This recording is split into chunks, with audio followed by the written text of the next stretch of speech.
Ya, Anda kembali bersama kami dalam Hot Ekonomi. Saya masih melanjutkan perbincangan bersama Pak Wakil Menteri Perdagangan, Jerry Sambuaga. Kalau kita tadi lihat hasil data yang dipaparkan oleh Eliza, kita lihat ekspor non-migas ini menyumbang 94,81% dari total ekspor dari Januari hingga Juli 2020. Artinya luar biasa. Ya. Apa produk yang menyumbang paling besar dan diunggulkan dari Indonesia? Ya, ada beberapa ya yang tadi menurut data juga sudah disampaikan, mungkin produk-produk seperti makanan ya, makanan olahan, lalu produk pertanian kita, dan juga ikan ya, udang ya. Saya sempat juga lihat di data itu ada selain itu barang-barang seperti elektronik ya, besi baja, logam ya, dan seterusnya. Nah, itu patut kita syukuri ya. Produk-produk tersebut ternyata mengalami kenaikan yang cukup signifikan dan cukup tinggi beberapa bulan terakhir ya. Dan juga demand-nya cukup besar terhadap produk-produk tersebut ya. Dan bahkan waktu kebetulan kami banyak melakukan meeting dan juga melakukan pertemuan secara virtual, beberapa negara yang kebetulan kami sedang melakukan negosiasi terhadap perjanjian dagang, banyak negara-negara tersebut secara antusias ingin memberikan atau juga meminta ya produk barang tersebut untuk diekspor lebih banyak ya dalam soal volume. Demand-nya cukup tinggi dan saya pikir ini sign yang positif ya, pertanda yang bagus, dan tentunya ini semakin menunjukkan bahwa bangsa Indonesia ini bisa mengedepankan ekspor yang signifikan untuk dapat menciptakan trade balance ya, trade balance yang positif ya, sesuai dengan arahan Bapak Presiden Joko Widodo yang menginginkan bahwa tidak boleh ada penekanan impor yang berlebihan ya, ekspor harus lebih tinggi daripada impor kita dalam rangka untuk menciptakan neraca perdagangan yang positif ya, dan tentu itu kan implikasinya kan besar ya untuk semuanya ya, saya pikirnya tidak hanya untuk perdagangan, untuk ekonomi secara keseluruhan, dan juga untuk kemandirian kita sebagai sebuah bangsa besar yang untuk menunjukkan bahwa kita bisa memberikan leverage yang cukup tinggi dalam posisi yang global. Sebagai contoh, kalau kita bicara dalam perjanjian dagang, baik itu di tingkat regional maupun juga di tingkat global, itu akan semakin meningkatkan posisi kita, posisi tawar kita ya, untuk kita melakukan misalnya pressure kepada item-item tertentu, misalnya soal misalnya tarif flat rate atau 0% atau 0 yang diberikan kepada produk-produk yang memang signifikan untuk kita. Sebagai contoh yang tadi Australia yang sekitar 7.000 produk ya, yang Hong Kong sekitar 5.000 produk ya, dan seterusnya. Dan contohnya misalnya kita sedang menyelesaikan tahap finalisasi untuk RCEP ya, Regional Comprehensive Economic Partnership Agreement dengan ASEAN, sama dengan negara-negara ASEAN, itu juga turut serta disebut dan dimention oleh beberapa negara-negara bahwa Indonesia mengalami kondisi yang cukup stabil dan relatif cukup baik dan positif ya, apalagi dalam peningkatan ekspor kita secara nasional di tingkat regional ya. Nah, artinya ini yang menjadi salah satu dampak-dampak positif ya, yang kita harus tetap pertahankan ya, dan tentu kita jangan sampai kita juga tidak melihat bahwa potensi-potensi yang besar di luar itu juga banyak ya, dalam meraih pasar-pasar baru ya, tidak hanya pasar-pasar yang tradisional atau yang selama ini sudah kami jajaki dan sudah kami realisasikan perjanjian perdagangannya, karena kita masih banyak beberapa perjanjian dagang yang memang kita eksplor ya, lebih dari sekitar 10 atau 12 perjanjian dagang yang sedang kita jajaki satu persatu, sekitar 10 sedang kita dalam tahap negosiasi ya. Dan bagaimana contoh mungkin yang salah satu yang paling besar saat ini yang kami sedang lakukan dengan Eropa ya, dengan Uni Eropa itu kan pasarnya sangat besar ya. Dan itu juga sedang kami rumuskan dan sedang kami formulasikan items apa yang sedang kami mau eksekusi. Nah, hal seperti itu yang seharusnya kita dorong terus, dan tentunya melibatkan para stakeholders ya, tidak hanya dari pemerintah saya pikir, tetapi juga dari asosiasi, dari pengusaha, eksportir importir tentunya, yang terus serta juga bisa memberikan banyak input ya, terus serta juga bisa memberikan banyak leverage juga, dan juga tentunya dampak yang positif untuk kita semua. Ini menarik ketika tadi Uni Eropa banyak juga item-item yang sudah disusun untuk supaya bisa masuk ke Uni Eropa. Kita tahu bahwa ada black market di sana yang ditujukan kepada kita dari sisi komoditi CPO.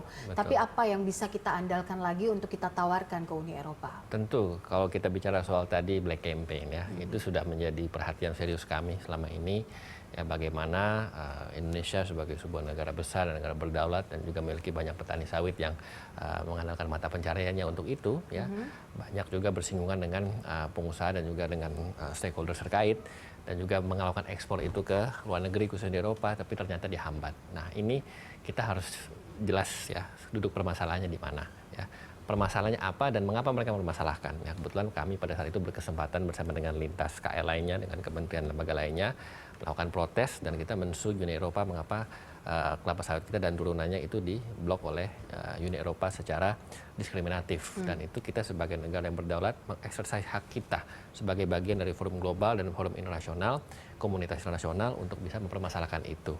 Dan itu bagian dari penyelesaian dispute settlement yang memang biasa dilakukan dalam tingkat global, dan itu forumnya adalah di WTO. Dan kemudian kami waktu itu bersama-sama dengan tim melakukan gugatan tersebut, ya, sekitar lebih dari 100 pertanyaan kami address, ya, kami pertanyakan isunya apa dan di mana. Dan ternyata setelah kita lihat secara lebih mendalam, secara lebih spesifik, ternyata tidak tepat tuduhan-tuduhan yang diberikan, dan konsep besarnya adalah, prinsip besarnya adalah tidak tepat ketika ada diskriminasi terhadap produk kelapa sawit kita.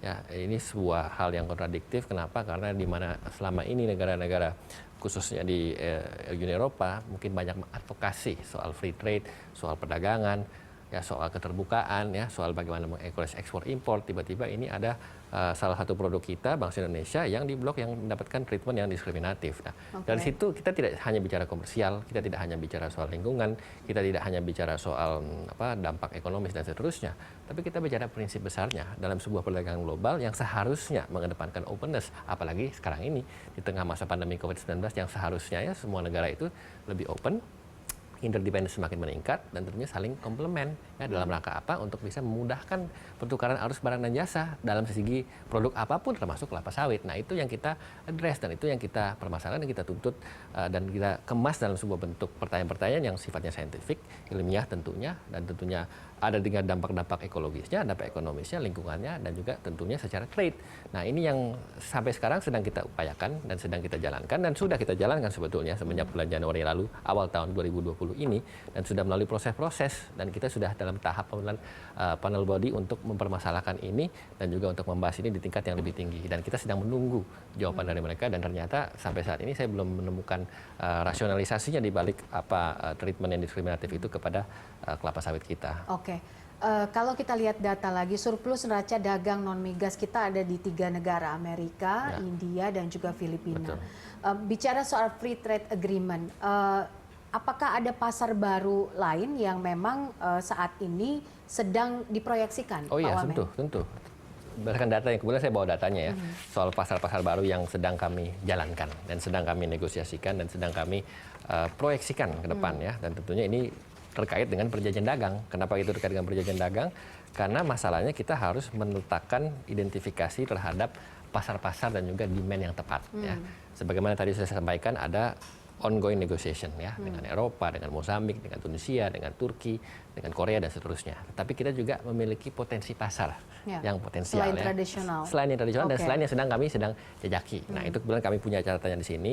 Negara-negara seperti Nigeria, seperti Afrika Selatan, seperti Aljazair, dan seterusnya, khususnya pasar mungkin di kawasan benua Afrika. Itu potensial. Apa yang paling mereka inginkan dari produk kita? Banyak produk-produk pertanian tentunya, komoditi, ya, komoditas, ya, lalu produk-produk perikanan kita, ya, dan tentunya elektronik, ya. Nah, itu hal-hal yang selama ini mungkin menjadi demand yang mungkin bagi mereka itu cukup rare, cukup jarang, ya, di mana Indonesia bisa menjawab kebutuhan mereka demand itu, ya. Dan saya pikir ini kan dalam sebuah hubungan dan konteks yang resiprokal, yang saling menguntungkan dan juga saling memberikan benefit. Mengapa tidak, ya, ketika ada pasar baru yang mungkin selama ini mungkin belum terjajaki atau belum tereksplor, dan Indonesia mungkin dengan produk-produknya tadi yang disebutkan itu bisa menjawab kebutuhan itu dan memberikan keuntungan kepada dua pihak dan memberikan banyak masukan dan penghasilan buat Indonesia, saya pikir ini yang harus kita jalankan. Dan itu kan dituangkan dalam sebuah mekanisme perundingan-perundingan perjanjian internasional yang selama ini kita kejar, yang selama ini kita proyeksikan. Tapi kita ingin tetap fokus kawasan-kawasan apa. Nah, kita melihat, kita menyasar bahwa pasar-pasar yang mungkin yang non-tradisional, yang potensial ini banyak terletak di kawasan-kawasan seperti Afrika, seperti Timur Tengah, dan seterusnya. Dan kebetulan kami secara rutin melakukan identifikasi dan juga melakukan virtual meeting, ya, di tengah masa pandemi COVID-19 ini dengan memanfaatkan dan juga memberdayakan dan juga mengoptimalkan, ya, ada kita, ITPC kita, ya, dan juga perwakilan kita tentunya berkoordinasi dengan KBRI dan juga dengan KJRI. Dan di situ banyak sekali kiat-kiat yang sudah dilakukan, ya. Sebagai contoh kemarin, ya, ITPC kita mungkin sudah diberitakan di beberapa media melakukan deal dengan Australia, ya, dengan transaksi yang 1,4 miliar juta dolar kalau tidak salah, ya, untuk transaksi hasil perjanjian dagang kita dengan Australia. Nah, itu kan salah satu contoh yang konkret yang memang mereka lakukan dan mereka rutin lakukan. Nah, itu yang kita terus dorong. Nah, itu terus kita minta report juga terhadap progres-progres apa yang mereka sudah lakukan. Karena mereka ini salah satu ujung tombak, ya, salah satu ujung tombak, dan kita apresiasi dan juga kita terima kasih kepada mereka yang bekerja keras selama ini. Ya, tentunya juga harus mendapatkan dukungan, ya. Dukungan juga dari pemerintah, tapi juga dari stakeholders, dan tentunya melibatkan pengusaha, ya, karena pengusaha-pengusaha ini kan pada ujung-ujungnya adalah mereka yang banyak memberikan dampak dan juga memetik manfaat dari perjanjian-perjanjian dagang yang sudah direalisasikan, ya. Business matching itu kan yang dilakukan oleh para ADA kita, para ITPC kita itu dalam memfasilitasi misalnya pengusaha lokal kita, pengusaha nasional kita dengan pengusaha yang tempat negara mereka dituju. Nah, di situ kan mereka akan mengidentifikasi produk-produk apa yang bisa diekspor misalnya dari kita ke mereka.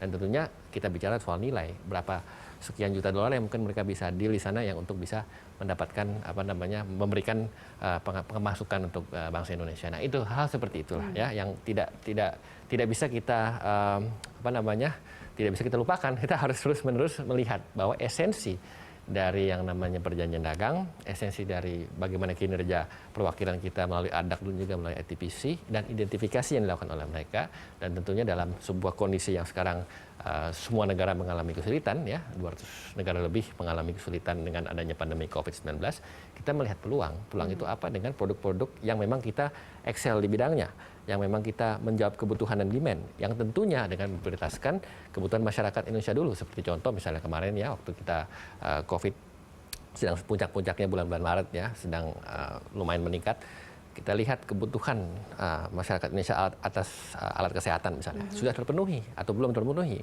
Kalau belum, kita harus utamakan dulu masyarakat kita. Nah, ketika itu sudah terpenuhi, sudah cukup dan bahkan oversupply, kita segera ekspor. Nah, kita segera melakukan itu untuk memberikan sebuah penekanan dan juga message kepada publik, ya, bahwa ini sebuah perdagangan internasional yang memang kita harus genjot, dan Indonesia sebagai bagian dari komunitas tersebut saya pikir memiliki peran yang besar, ya kan, apalagi ketika kebutuhan masyarakat kita sudah sangat melimpah. Seperti tadi mungkin diberitakan oleh beberapa data tadi, ada beberapa produk-produk yang memang surplus melalui kenaikan, ya.